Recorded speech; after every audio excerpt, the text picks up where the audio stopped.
I was just talking to some buddies of mine about like traditions for the new year. And I was sharing a story how different cultures do different things to celebrate New Year's. And they said, like, what do you do? What do you do on the first of the year? And I said, I don't do anything. Like, what are you talking about? And they said, oh my gosh, like us, as soon as the clock hits midnight, we eat 12 grapes. And I was like, okay. And then they said, like, then my mom always takes a bucket and she takes a bucket of water and she pours it in the street. And I'm like, okay.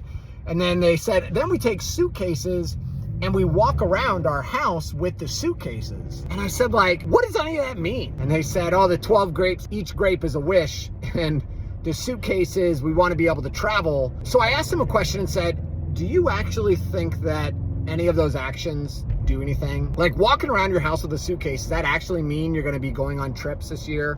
She said, no, I don't believe any of this. Like really in my mind, what I see and what I heard from all of that is that you're believing in superstition instead of believing in the one true God. It's more witchcraft, in my opinion, or sorcery than it is actually prayer and believing that God provides all good things to our lives. This friend said, well, we've been doing this since I was a kid, so that's why we keep doing it. And listen, they're Christians, but this is not okay. This is actually witchcraft, sorcery.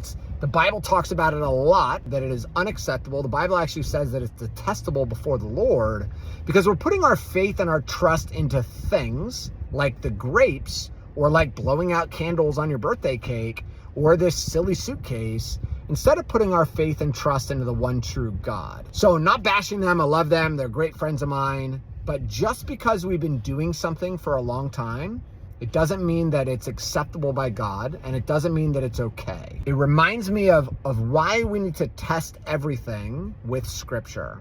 If Scripture says that what that thing is okay, then it's okay to do.